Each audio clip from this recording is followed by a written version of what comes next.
Hello everyone, welcome to Lush and Salty Aquariums. My name is Stefan. Thank you so much for coming to the channel. So we're looking at the UNS 25T. This is a tall nano aquarium, about 5 gallons and some change. It's heavily planted, duh, and it's right at that precipice of needing a trim, which is my favorite time to film because it is so lush and plush and fabulous. In a week I'll need to trim everything, but right here, right now, it's looking pretty sweet. And there is a very rare, if I can get it to focus, Albino Pygmy Corydora. That's right, a Pygmy Corydora. You won't see those in your big box stores. I've got a handful of them in here. The last time I filmed this aquarium, we couldn't see them, but here they are. These run, so far, they seem to be a little bit smaller, if you can believe it, than the standard Pygmy Corydora. And that might be a function of the way it was bred. Oh, look at that really neat black Rilly shrimp. How cool is that? I didn't buy or breed Rilly shrimp, but they tend to happen when you keep Neocaridina, and that's a really cool one right there. There's so much to look at in this small aquarium, and that's one of the wonderful things about keeping tiny creatures in a tiny tank. You can really have a very robust experience with a small footprint, especially when it comes to the plants. We have a really terrific dwarf hairgrass carpet here, and look at that Bucephalandra. It's right there, center of the tank, and it's being anchored or bookended by 2 nice specimens of Blixa japonica, just thriving in this aquarium, which by the way features UNS contrasoil. You can see it right down there, and it's capped with some sand, and you see some of the roots, a lot of the roots, and all the other bioactive components that will make up your substrate. Deeper the better, especially when it comes to things like Blixa japonica, which has long, almost like arrowhead rhizome root structure. So it needs to be deep, otherwise that thing will just float right up, and it happens all the time. Not in here, not with this aquarium and those specimens, but I have had it happen. A deep substrate is everybody's best friend, unless you're not keeping any substrate and breeding fish or something like that. But for your typical hobbyist who's trying to grow plants and have a natural or jungle style aquarium, you can't go wrong with a deep substrate. So don't skimp. And obviously, if you're not doing a dirted tank, and I don't do dirted tanks, I use aqua soil instead. It's easier for me to work with. But don't skimp just because it costs a couple dollars more than dirt, because you only have to buy it once, and if you do it right, you've got your tank up for as long as you can maintain it and keep it lovely, lush and plush and to your liking. So that's Ludwigia Super Red Mini right there, and it's all the way up to the top. I've got some Bacopa minare, common Bacopa, the green stalks. Such a cool plant because it stays really, its integrity and beauty stays really good at the very bottom all the way to the top, and that top will reach the surface of your water and continue to grow up and out if you let it. Eventually it could become top heavy and then it'll flop over, and that's a good look too, but I tend to clip it when it reaches around the surface, and then I replant those tops. My thing with stems is to just replant the tops and not use the bottom portions, because those will grow double stems, and I think that looks sloppy. My experience with that is, of course, it'll grow and you will get a bushy plant that's desirable, but it doesn't take too long before you just get a big mess at the middle of the water column with all those doubled up stems anchored with a single stem at the bottom. I don't like that. This is a common rotala, not sure the exact one. Rotund. I can never spit out that word, but you know what I'm talking about. The most common rotala. Could be an H-Ra. There's so many, really. Orange juice. Could be any one of those, I forget. But you'll get the pink and orange, perhaps. Yellow up at the top and greener to the bottom. I'm very happy with this specimen here, this group, because the bottom is maintaining its integrity and not degrading and having dead leaves falling off, revealing sticks at the bottom. I really don't like that look. And then flowy up and over is one specimen of Cryptocorn balancea, and I have it all the way planted to one specimen in the back below the hang-on back filter,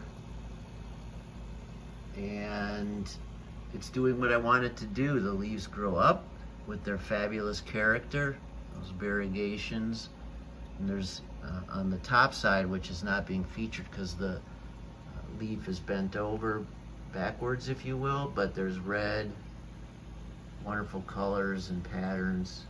Great looking Cryptocorn. Can be a feature plant, honestly, and it was like that in this aquarium in the beginning, but now with everything in its full flush, it's just one fabulous plant among the others. Look at that Christmas moss. Maybe that's flame moss, judging by the way it's shooting out like that. Could very well be. Back in the beginning of this 2.0 fish room here in Chicago, I bought a number of tissue cultures, but I wasn't keeping notes at that time. I do now, so I forget which kind of moss this is, but it's growing on those little magnetic trays, moss trays. Look them up on Etsy or eBay. You see the magnet there? Best way to grow moss without any algae. Really that wonderful green color, super healthy. It's fun to keep it in there just like that, but you can also pull 50% of it every week and keep that in a tray, and you will have high quality moss for your other aquariums or for trade, sale. Imagine if you had 10 of these in one aquarium. You're starting to talk about a lot of high quality moss. Bucephalandra took a minute to get this way. Believe it or not, I bought one of those like $9.99 little trays at Petco of some pretty shoddy looking Bucephalandra, but was a great price for a plant that I covet, and I'm so glad I bit the bullet. I took the Buce off of that little like tacky tray and separated all the plantlets and put them on little stones, which I laid across the bottom here. You can see one's about to flower right there, center of your screen. But I believe those trays come with a multiplicity of Bucephalandra, not just one species. So I think I've got Kadang, Godzilla, green or brown wavy, combination of. I didn't care, I wasn't worried about that at 10 bucks for 6 plants, which is pretty much what I got from that tray. can't complain. Got some Brazilian pennywort up at the top here. I float that plant. I never plant it. It floats really well. Those beautiful white roots come down. I get about an inch of growth a day because I have great lighting and CO2. And you get that wonderful deep green, unblemished color and immense rapid plant growth. I'm always clipping those in half every time I service this tank. I've got to pretty much take 50% of that plant out, which is the case for some of these other ones as well. Although if I replant all the tops of those stems, it'll take a month before I get to, excuse the alarm there, nothing to be concerned about. But I can't control the speed that Brazilian pennywort grows. It's a really neat alternative to frogbit or any of the salvinia, let alone duckweed, as a floating plant that pulls nutrients from the water. It looks great, super beautiful, can create shade, you can manipulate it. While it grows fast, it's easy enough to just use your thumbnail and snip it. There's an autosynclus right there, center screen. It might be one of the biggest fish in this aquarium. Ember tetras, Pygmy Corydora, the albino. And I've got a couple Santa Maria endlers in here. They have dropped some fry. I put the endlers in here because I had coveted that species, the Santa Maria. I just love that two-tone look. And they've dropped fry, as I've said, and there's a couple of them swimming around. I've seen them. Camera might not pick it up. It's not important. I mean, you know what baby guppies look like. And I have a special treat coming up. What I'm going to do with the baby guppies, I will be raising them up along with black fire endlers, which arguably are even more beautiful. Albeit they similar in pattern to the Santa Maria, but I have a concept that's for another video coming soon. Like I pointed out earlier, I'm using the smallest Azu hang-on back filter. Maybe that's not the smallest, it's the 150. 60 is the smallest, then 150, then 230, and so on and so forth. And I just have biological media and some floss at the top, which is my go-to when I'm using those hang-on backs. I want biological media, not carbon, and I want a little bit of floss, which I just pull out and replace, pull out and replace about once a week. And it's all you need, because the plants, as many of you know, are really your filter along with that deep substrate. There is CO2 in this aquarium. I'm running the UNS Mini, my favorite regulator by far, on their little paintball sized canister. You don't need the UNS branded canister, but I got a kit or something. It's sitting in front of the a filter that's doing another tank, but I love these minis. They're easy, reliable, aesthetically pleasing, affordable as far as quality regulators go. But yeah, you're not going to get plant growth like this if you don't have CO2. You're just not, especially in a tall tank where the light might struggle to get the best par away at the bottom there. I don't have that problem. I'm running a Twin Star. This is maybe their second, not their entry level light, I forget the letter code, maybe one step up, and their smallest size to fit the UNS 25T, which is this aquarium. But I was happy to start filming because I haven't been able to show off these adorable Albino Pygmy Corydoras, which by the way I got at Moonlight Aquatics online.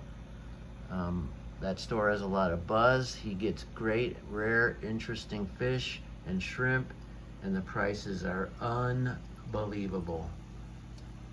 I can't quote what I paid for those, I don't remember, but in general, just go to the website and you'll see what I'm talking about. moonlightaquatics.com. The Ember Tetras are fat and chubby and beautiful. They're a little reclusive now because I'm moving in with this iPhone. But I'm happy to see the pygmies going bonkers and those beautiful Santa Maria Endlers. If you have any questions about this aquarium, by all means ask. I promise to answer. And as always, folks, thank you for coming by.